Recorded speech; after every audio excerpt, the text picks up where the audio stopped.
Hola, ¿qué tal? Muy buenos días. Tengan todos ustedes. Soy el doctor Jonathan Alanis Lara.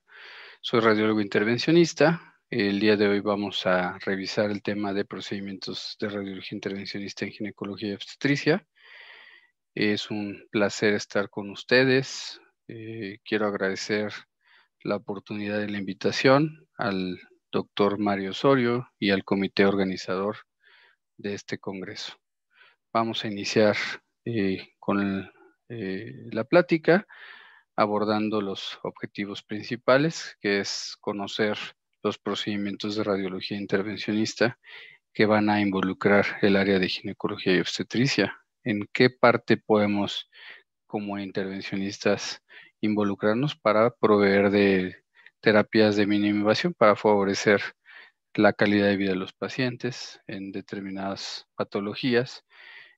Vamos a revisar brevemente la técnica de los procedimientos, demostrar las ventajas de los métodos que se presentan. Revisaremos algunas técnicas nuevas que se están utilizando. Eh, Valoraremos la disminución de la morbimortalidad, individualizar los procedimientos en cada paciente es importante, y todo esto debe de ser en base a la experiencia y revisión de publicaciones y evidentemente procedimientos y métodos que sean aprobados por la FDA. Vamos a iniciar con la embolización de miomas uterinos, que hoy en día está tomando bastante relevancia. Cada vez se realizan más procedimientos de embolización de arterias uterinas para tratar miomas, y también la cantidad de ginecólogos que aceptan el método y que incluso ya refieren pacientes al radiólogo intervencionista también están incrementando esto por las nuevas generaciones que han visto y han evidenciado las ventajas que tiene este procedimiento, evitando histerectomías. Básicamente vamos a valorar a las pacientes cuando se presenten con hiperpolimenorrea, hay congestión pélvica, sensación de masa pélvica, dismenorrea intensa, síntomas compresivos debido al tamaño de los miomas cuando son de gran tamaño. Podemos también entrar en anemia debido a las grandes pérdidas de sangre que pueden tener durante los periodos o fuera de estos. El diagnóstico, pues inicialmente es clínico. Sospecharemos de la presencia de ellos cuando haya sangrado fuera del periodo menstrual, cuando sea abundante, cuando eh, cuente con características de acuerdo a la sintomatología previamente mencionada. El ultrasonido, pues, es de primera línea para detectar o identificar la presencia de miomas. Y bueno, pues esto incluso lo podemos realizar en estudios de rutina. Vamos a identificar incluso cuando hay miomas que son asintomáticos. Y la mejor forma de determinar la localización, la relación con eh, pues con las partes del útero y su tamaño, es la resonancia magnética.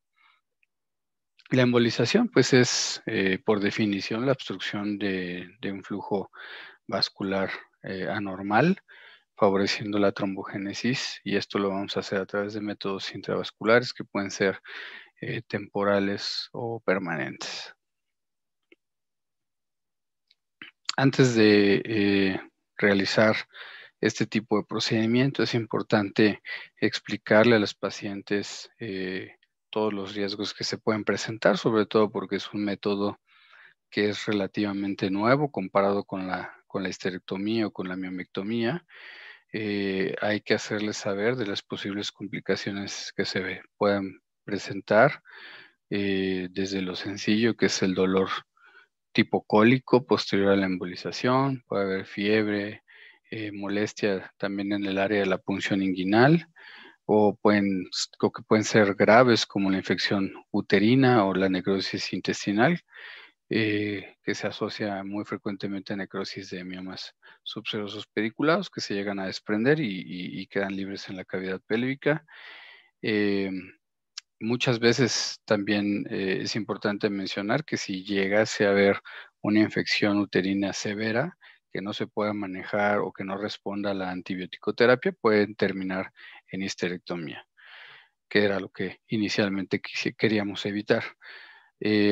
También se han reportado casos de prolapso cervical de los miomas submucosos que, bueno, no representan mayor riesgo para las pacientes. En ocasiones son pedículos elongados que únicamente llegan a la consulta y se pueden cortar ahí mismo y no representan mayor problema. Esto es un caso de una paciente que tuve con un mioma submucoso. La paciente presentó secreción vaginal crónica. La paciente lo refería como sanguasa, que es prácticamente líquido fétido, constante, y posteriormente la paciente me refiere que tiene la sensación de que ha arrojado algo por la vagina. Me envía una foto y precisamente es un mioma que se abortó debido a la necrosis del tejido, se desprende de la pared del útero y pues procede a ser arrojado por vía vaginal. Posterior a esto, pues se solucionó la presencia del flujo crónico de ese líquido maloliente. Pareciera ser que este mioma, al estarse degenerando y al ser un tejido necrótico, estaba condicionando este tipo de sintomatología. Los criterios de selección, pues pueden ser pacientes con miomas múltiples, de medianos a grandes elementos, intramurales o mucosos, pero sobre todo personalmente me gusta tratar miomas que son sintomáticos, que están dando problemas y que sé que posteriormente a la intervención le vamos a ofrecer a la paciente un cambio en su vida, porque en ocasiones hay pacientes que les detectan miomas, vienen a la consulta y quieren someterse a embolización, pero no les vamos a representar ninguna modificación. Incluso las pacientes pueden cuestionarse o en ocasiones se cuestionan, bueno, es que no sentí nada, únicamente la sintomatología posterior a la intervención, el dolor, las molestias propias del procedimiento, pero en pacientes que tienen síntomas bastante marcados, podemos ofrecerles esa diferencia y esa mejoría que lo agradecen bastante una vez que se resuelven los síntomas. Mujeres que están en etapa reproductiva o climaterio y sobre todo pues que las pacientes acepten el método y hay que enfatizar que el método va encaminado a preservar la matriz y no va encaminado a asegurar un tratamiento de fertilidad.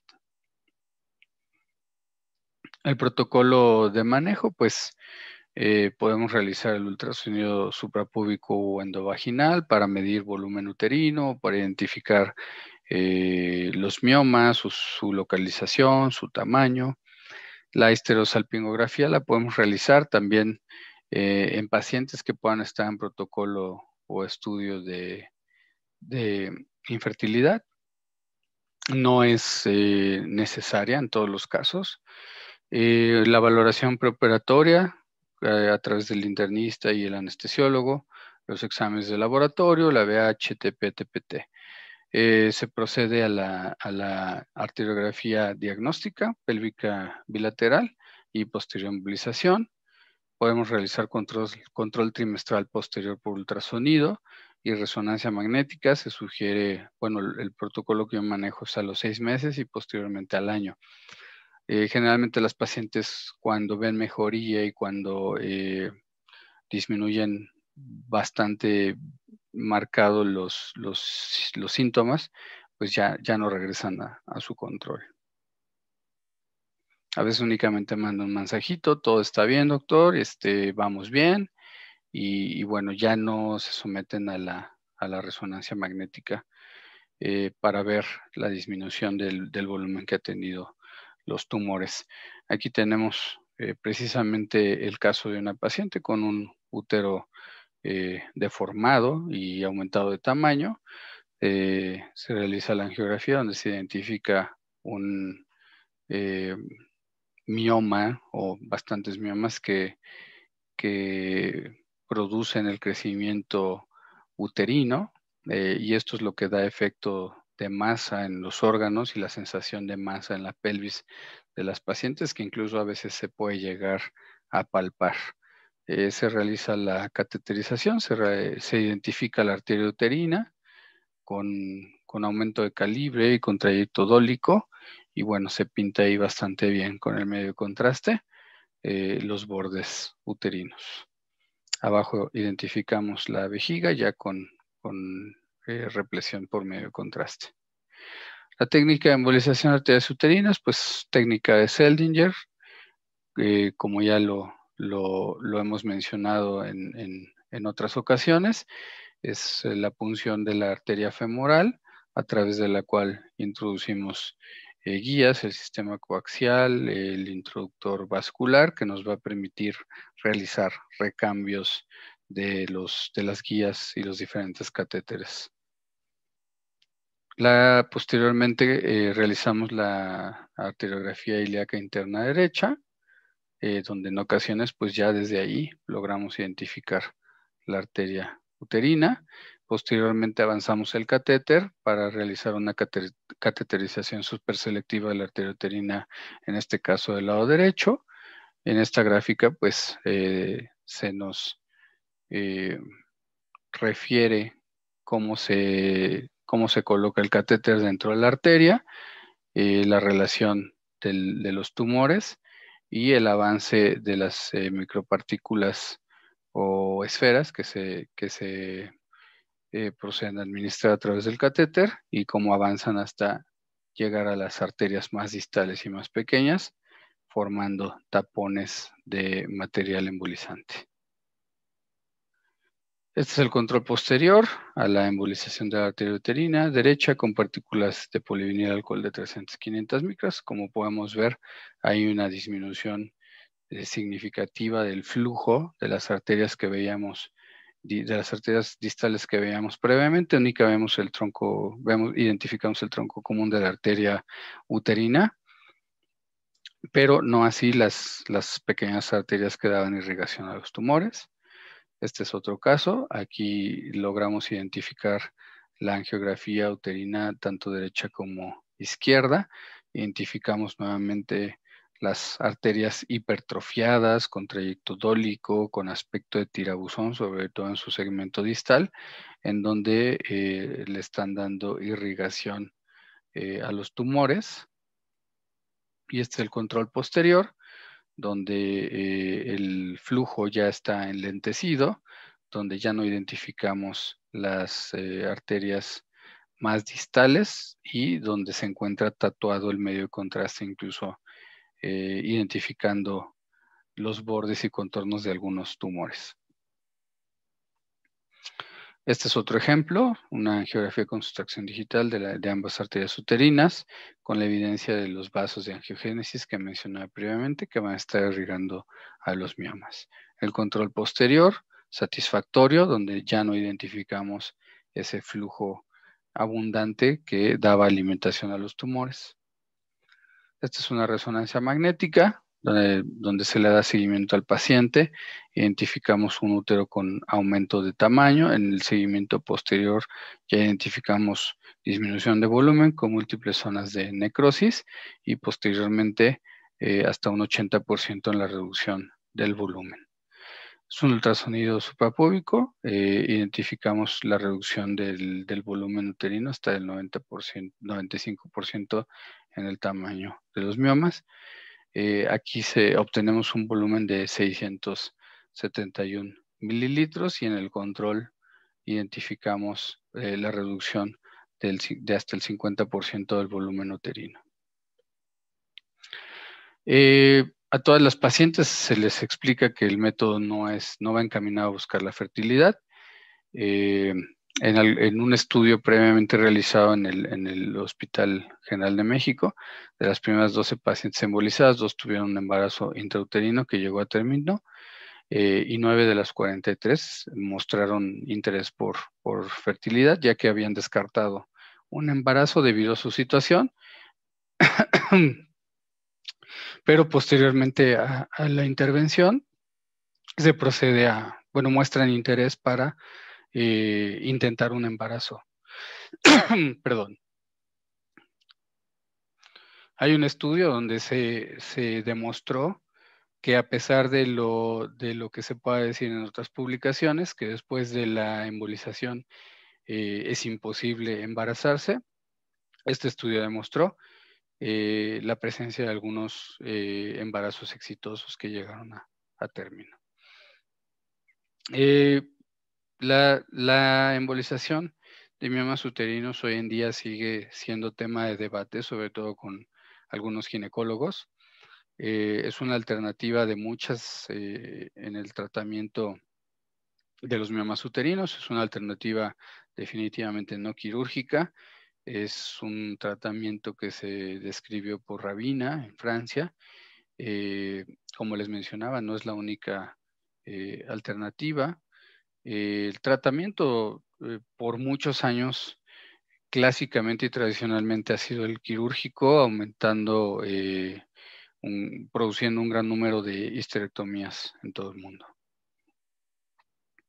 Hay un punto importante que también mencionan algunas publicaciones, que es importante mencionar, que la matriz, a pesar de lo que muchos ginecólogos dicen que solo sirve para dar miomas, para dar cáncer y para dar hijos, se ha demostrado también que tiene una participación importante en el orgasmo femenino, y ya que las contracciones uterinas se producen por hormonas como la oxitocina y las prostaglandinas, que son producidas precisamente por el útero. En 1966, Masters y Johnson demostraron que el útero tiene una participación importante en en este tema. Vamos a mencionar otro de las intervenciones que podemos realizar los intervencionistas. De igual manera hay controversia entre quién debe realizar los procedimientos. Sin embargo, la terapia de mínima invasión tradicionalmente la vienen realizando pioneros intervencionistas, y de ahí posteriormente las otras especialidades se han ido entrenando para realizar estos procedimientos. Sin embargo, hay ocasiones donde lo favorable es formar parte de un equipo multidisciplinario, donde al final de cuentas le va a ir mucho mejor a los pacientes. La ablación endometrial la vamos a considerar la menorragia cuando el 19% de las pacientes, se presenta el 19% de las pacientes en edad reproductiva. La idea de esto es mejorar la calidad de vida. La menorragia es el principal motivo de consulta en Estados Unidos y Reino Unido. En los 90s, el 60% de la hemorragia uterina normal se sometían a histerectomías, como lo mencionábamos anteriormente. ¿Y cómo empezó todo esto? Desde 1936, Badenhauer lo describía con electrocoagulación, y 30 años después se realizó la primera crioablación. Hay diferentes dispositivos, diferentes técnicas, como el dispositivo de circulación de agua caliente, el Hydrothermoablator, que básicamente es un flujo constante en el interior de la cavidad endometrial de agua a altas temperaturas.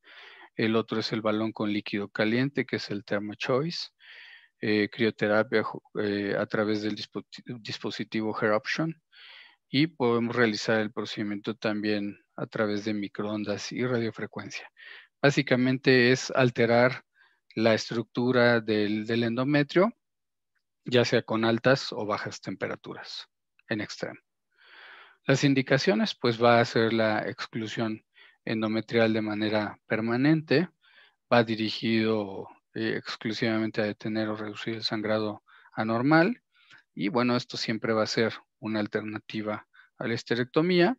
Volvemos a lo mismo, hay quienes promueven que la histerectomía va a ser el mejor método para el tratamiento del sangrado uterino normal. Y pues hay quienes abogamos por la terapia de mínima invasión. Siempre estará en debate y en controversia. Los criterios de exclusión, donde no podemos intervenir a los pacientes, pues cuando cuenten con dispositivo de anticoncepción intrauterino, cuando haya búsqueda de fertilidad o se estén bajo tratamientos de fertilidad en cáncer cervicuterino, enfermedad pélvica inflamatoria, cuando hay infección asociada o pacientes que están buscando un anticonceptivo definitivo, no es un método, este no deberá de considerarse como tal. ¿Cuáles son las complicaciones que se pueden presentar?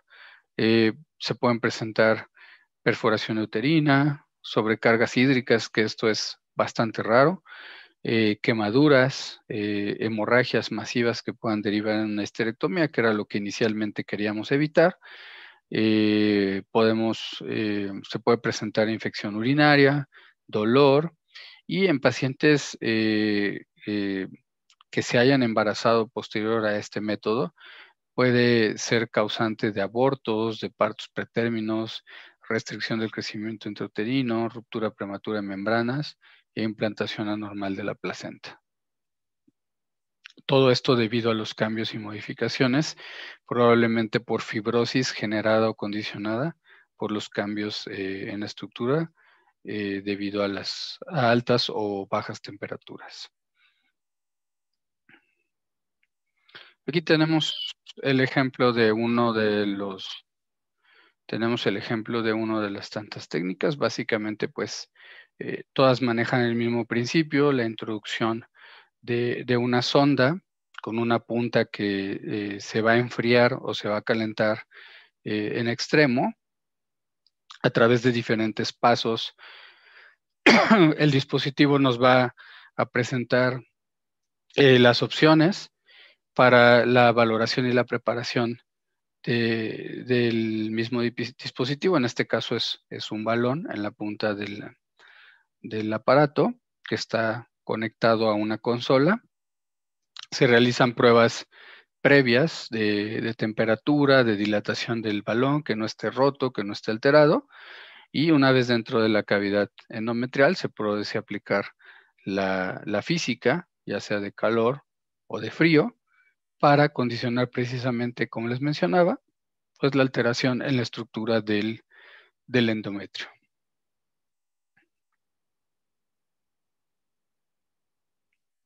Es importante que una vez que se haya terminado el procedimiento, el balón se desinfle por completo y se proceda al retiro de la sonda. Esto para no lastimar o hacer más daño al resto de las estructuras.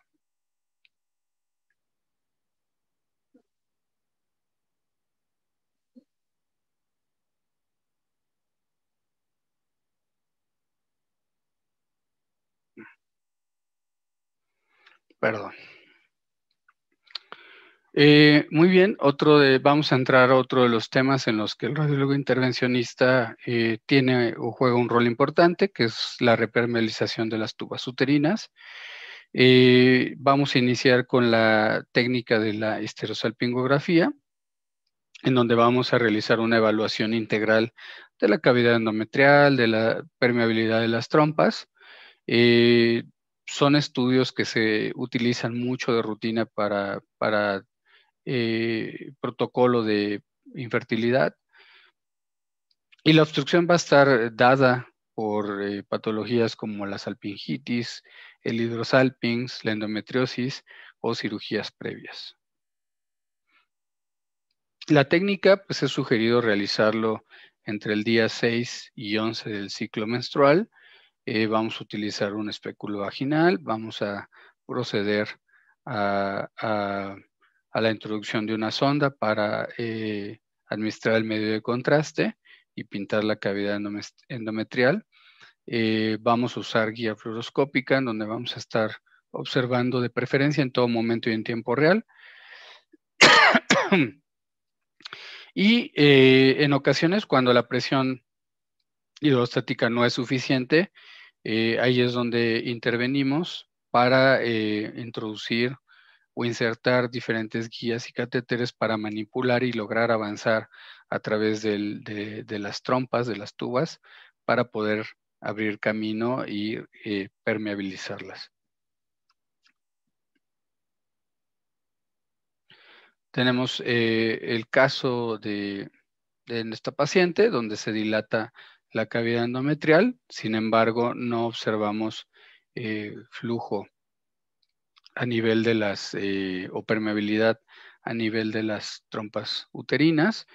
Y en este caso sí logramos cateterizar las trompas. En ocasiones incluso utilizamos guías vasculares o catéteres vasculares que nos ayudan muchísimo, sobre todo por la rigidez, pero también eh, la, la- la- la bondad que tienen de no lastimar tejidos. Y tenemos que tener mucho cuidado porque también podemos perforar una vez que logramos ir avanzando las guías a través del poco lumen que nos permita proporcionar. Podemos avanzar los catéteres, ir administrando medio de contraste para ejercer presión e ir dilatando las trompas. En este caso, logramos accesar en el lado derecho, identificando la fuga de medio de contraste hacia la cavidad pélvica, la llamada prueba de Cote, y hicimos lo propio en el lado izquierdo, identificando el mismo fenómeno.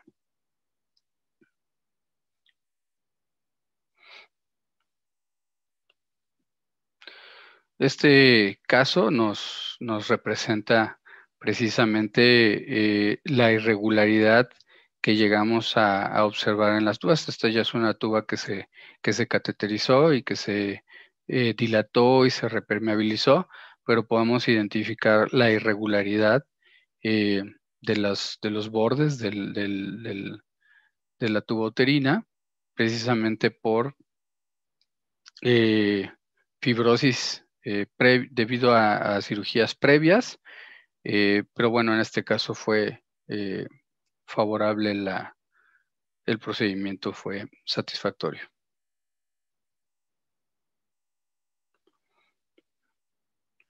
Aquí tenemos otro caso de una paciente donde logramos administrar, se dilata la cavidad endometrial y afortunadamente logramos permeabilizar únicamente las tubas uterinas con la misma presión hidrostática que ejercimos. Logramos valorar ambas tubas con la fuga de medio contraste hacia la cavidad pélvica.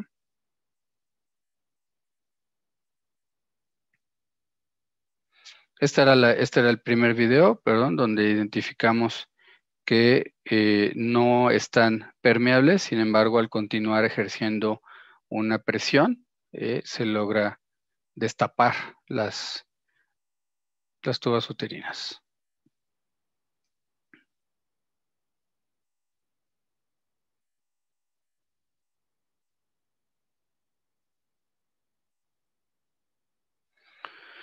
Muy bien, otro de la patología en la que estamos involucrados los radiólogos intervencionistas, aquí ya propiamente en el área de gineco y obstetricia, es la embolización del acretismo placentario. Pues el acretismo placentario, como bien sabemos, es una inserción anormal de la placenta en la pared uterina. El diagnóstico lo podemos realizar a través de ultrasonido, de resonancia magnética y de Doppler. Los factores de riesgo que vamos a tener en este caso es la multiparidad, juventud y, bueno, pacientes jóvenes y legrados previos. La causa más frecuente es la causa más frecuente de hemorragia obstétrica en el posparto inmediato, lo cual nos va a llevar al incremento de la morbimortalidad materna. y esto puede derivar en histerectomía total o parcial, generalmente. Pero la embolización del acretismo placentario empieza a jugar un papel y un rol bastante importante, sobre todo por la comunicación que podamos tener con los ginecólogos. Y en esta ocasión recuerdo que estaba dando una plática en el Hospital Dalinde acerca de embolización de miomas uterinos, y curiosamente todo el foro eran puros ginecólogos. Y bueno, pues entramos ahí en bastante debate, no tratando de convencerlos, pero sí sustentando los beneficios que se pueden presentar de este procedimiento.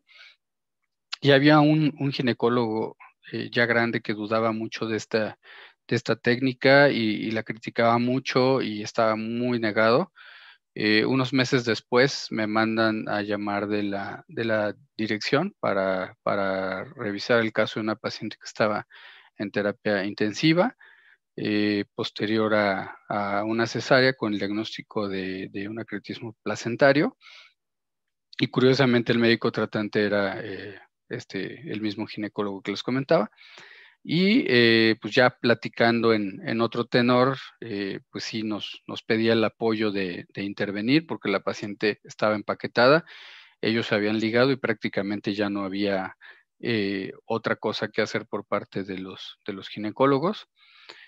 Hasta a la paciente la intervenimos, la paciente había sufrido un choque hipovolémico, un paro cardiorrespiratorio por varios minutos. El seguro de la paciente, la póliza se termina, se le consigue el traslado al Hospital General de México.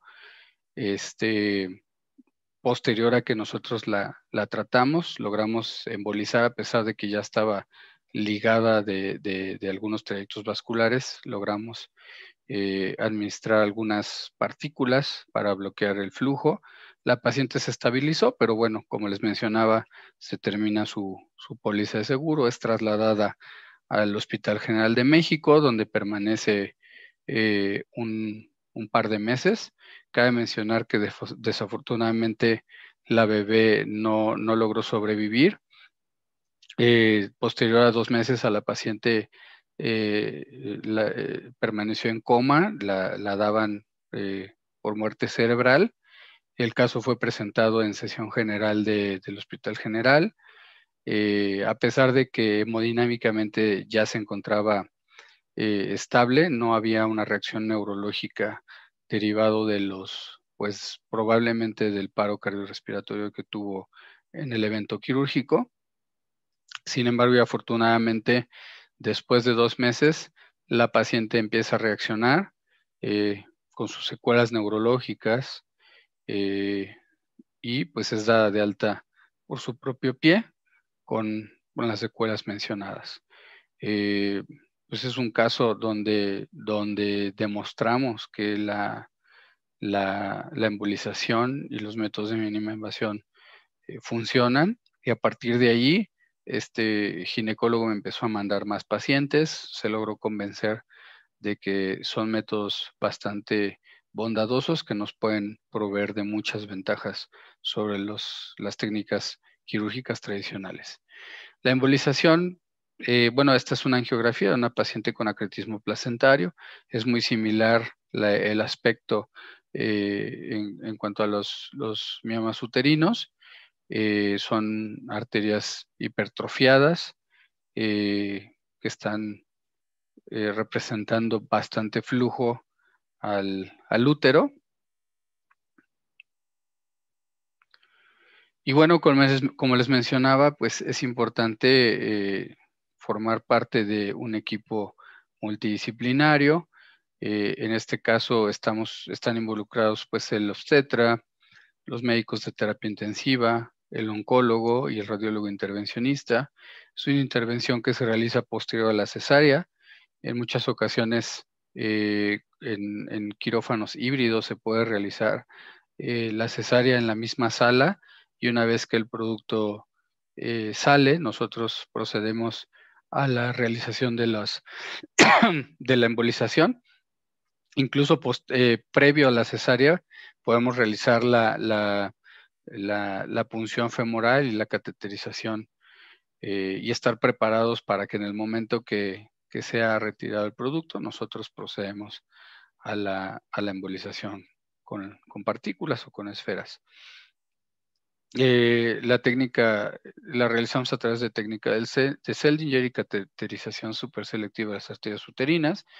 Es misma técnica que utilizamos en la embolización de miomas. Procedemos previamente a la angiografía diagnóstica para valorar la anatomía y la extensión del acretismo. Procedemos a la embolización y 48 horas posteriores iniciamos metotrexate 15 miligramos por día en 5 sesiones. Esto con la supervisión por el servicio de oncología.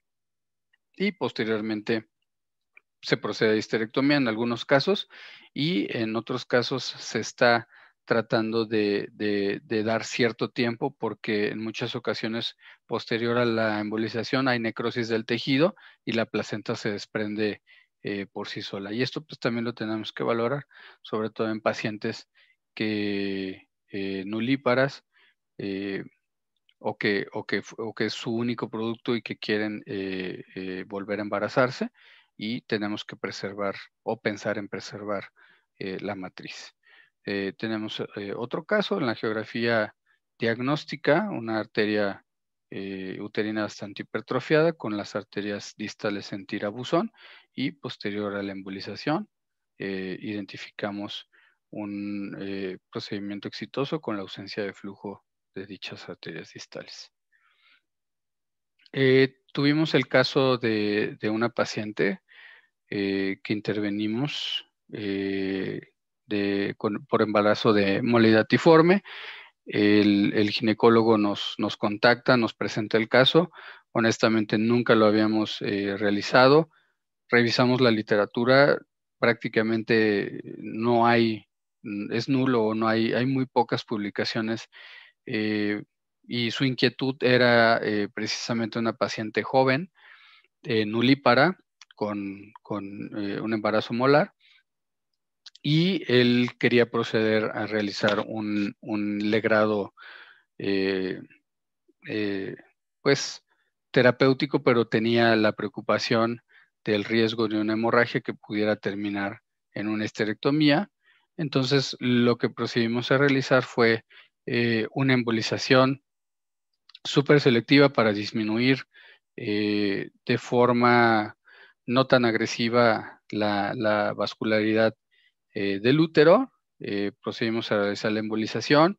Después se realizó el legrado con el curetaje, con bastante éxito y con prácticamente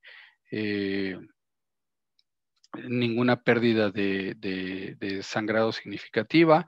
El ginecólogo se quedó bastante contento. La paciente se dio de alta al día siguiente por su propio pie y se derivó al servicio para el manejo de fertilidad. Este trabajo lo presentamos en el Congreso de Radiología Intervencionista de Europa, en Alemania, lo presentamos como trabajo electrónico, fue aceptado y prácticamente podríamos decir que es el primer caso reportado donde se utiliza la embolización para prevenir el sangrado, en este caso en un embarazo molar previo al curetaje. Pues bueno, esto es todo por parte por parte de su servidor.